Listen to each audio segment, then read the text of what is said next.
How's it going, everyone? This is Guide to Everything. In today's video, I'll show you on how you can fix Fivem error exception unhandled. So the first thing that you want to do is to simply head over to the shortcut of your Fivem, right click on it, and then select something like show more options if you're on Windows 11, or you could just select the open file location right here.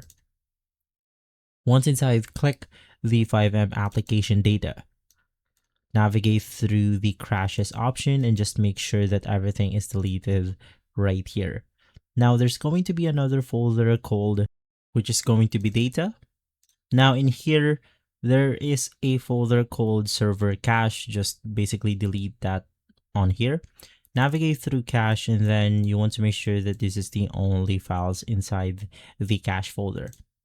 Now, the next thing that you want to do is to simply disable in-game overlays because it can actually cause the error to appear. So if you're using something like the NVIDIA GeForce overlay, you can just make sure to turn them off right here.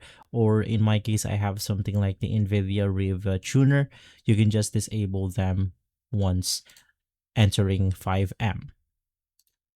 The next thing that you want to do is to simply verify your game files. So head over into something like GTA, Steam, or Rockstar, and from there you'll then want to verify your game files. For Steam, it's going to be extremely simple. Just head over to your library, look for the GTA 5 game, click Properties, click Installed File, and then click the Verify Integrity of Game Files. This will ensure that you don't have any corrupted data, missing files, or bugs onto the game file itself. And if this did not work, the last thing that you want to do is to simply uninstall and reinstall the game itself. And so guys, if this video has been helpful, leave a like, subscribe, and follow Guide to Everything for more videos like this. Thanks for watching.